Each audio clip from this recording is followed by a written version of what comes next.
One more thing, and you will all appreciate it, but you know we have to do this for somebody like Rick Santorum. I heard him talk, and he talks kind of funny. So when I heard that, now, you know, he thinks we talk funny, but that's how it works in South Louisiana. So because of that, I decided he deserves the right to be an honorary Cajun. So tonight... Thank you. Thank you for being Lafayette. Thank you.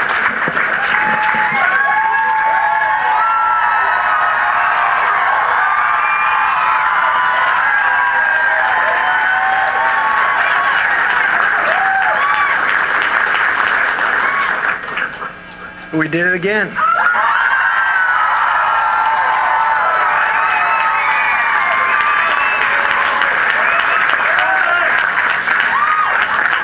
Thank you all very much.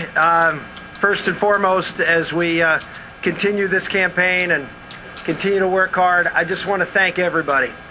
I want to thank everybody. I get this question all the time. What do people say to you when you get around and you meet all the people we've been meeting as we've crisscrossed this country?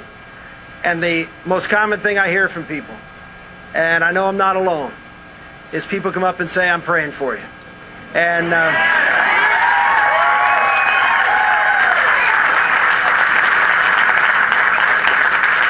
I just want to thank you for that. I want to thank God for giving us the strength every day to go out there and to be clear in our message and our vision for this country.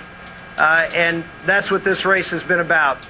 People have said, you know, you're being outspent, and you know, everybody's talking about all the math and all the things that this race is inevitable. Well, for someone who thinks this race is inevitable, he spent a whole lot of money against me for being inevitable.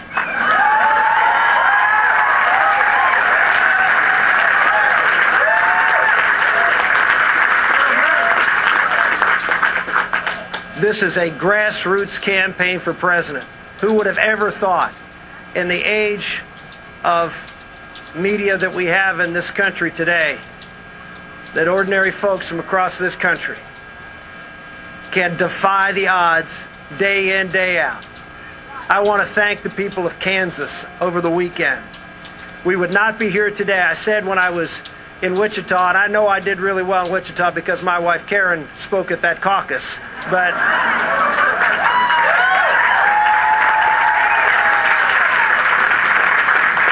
you know, the first couple times I got this from some reporters who were doing interviews with me and Karen, it was funny. Now it's becoming a little bit annoying. They keep telling me, well, after the interview, you know, you should speak less and let Karen speak more. You do better. But she has been an amazing asset to this campaign, but more importantly, she is an amazing gift to me and to these children. John, Daniel, Sarah Maria, Peter, and Patrick, who are here behind me,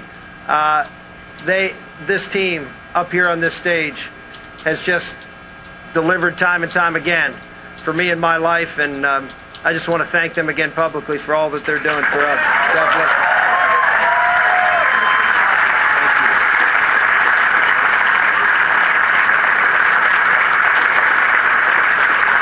My daughter Elizabeth is in Hawaii. Tough duty, I know. But she's in Hawaii, and so we're counting on Elizabeth to surprise them all out there with the results tonight when you wake up in the morning, and we'll see how well my daughter did. Thank you, sweetie, for the sacrifice. And of course, I always have to say hello to my little sweetheart. I know she's watching me at home, my little 3.5-year-old little Bella. Thank you, sweetie. Bless you. I love you.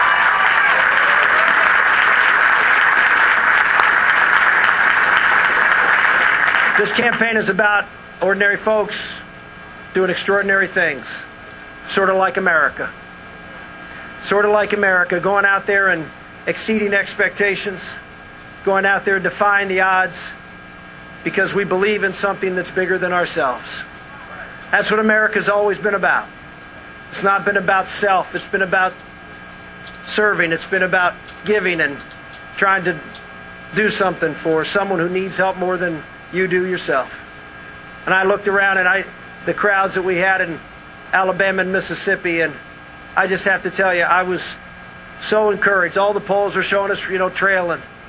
And they kept coming out. And they kept saying, we believe in you. We're going to go out and we're going to work hard. We're going to make the difference.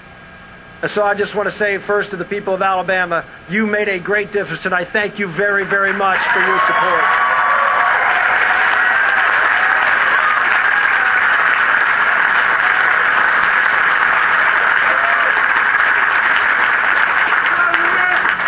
I don't think there was a single poll that had me anywhere close to winning Mississippi. Not one. And yet, I knew when I was traveling around, on whether it was all the way up in Tupelo or all the way down to Gulfport, and the folks that I met and the passion in their heart, they understood how important this race is for themselves and their families and for the future of our country. And I end all my speech by talking about the Declaration of Independence and how we have to pledge to each other our lives, our fortune, our sacred honor. Every generation does, in order to maintain the great freedom, the great torch that has been given every generation of Americans. And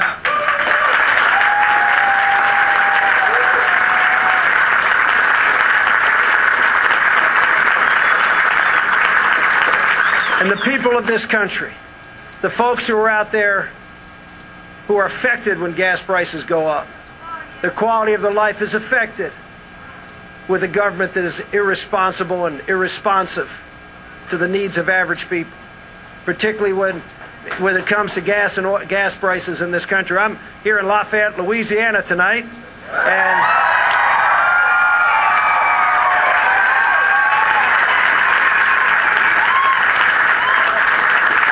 I wanted to be here because of them.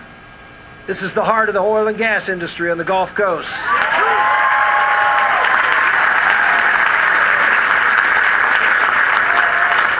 And this administration almost put this town under with the moratoriums, the delays in permitting that are getting worse and worse and worse, and as a result, the ability for the men and women who go out and drill these wells and service these wells to go out and earn an income, and more importantly, for them to get that oil and gas into the shore so we can use it here in this country.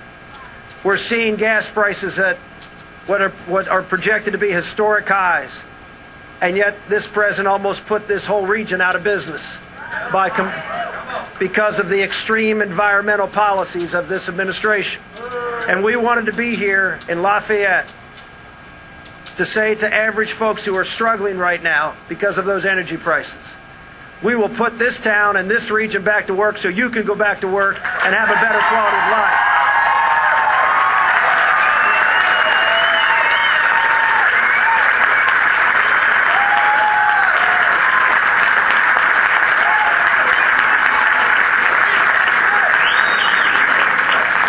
I finally just want to say to the people of Mississippi, I just can't thank you enough. I don't know, we've been out here a few minutes. I don't know whether the race is called or not, but I can tell you this.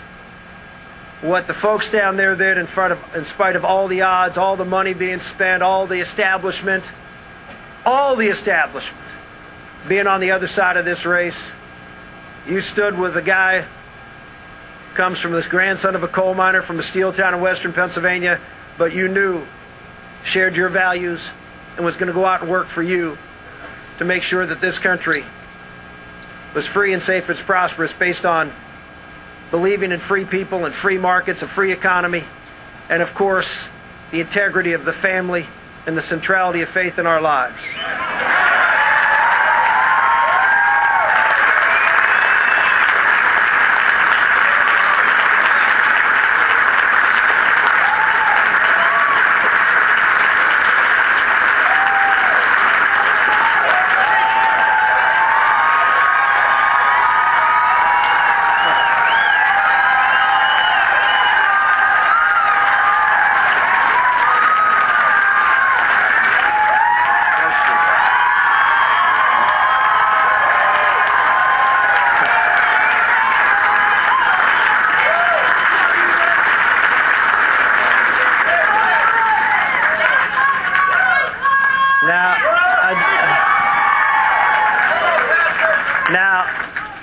Missouri is next. We did well in the primary.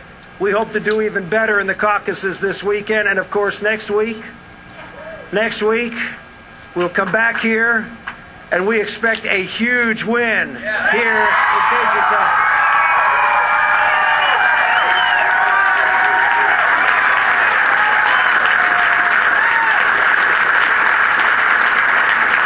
We will compete everywhere. We will compete everywhere. The time is now for conservatives to pull together. The time is now to make sure that we have the best chance to win this election. And the best chance to win this election is to nominate a conservative to go up against Barack Obama, who can take him on every issue.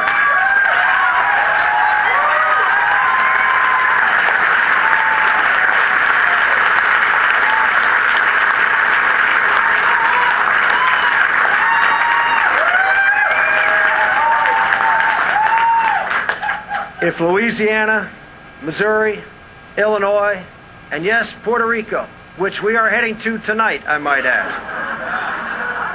And we're going to spend 2 days campaigning in Puerto Rico because we want to make sure that everybody knows we're campaigning everywhere there are delegates, because we are going to win this nomination before that convention.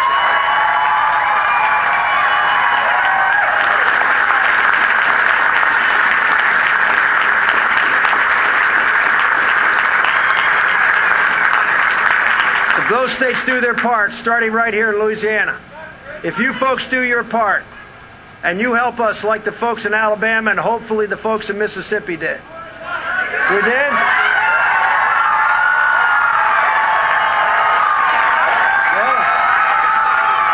I guess.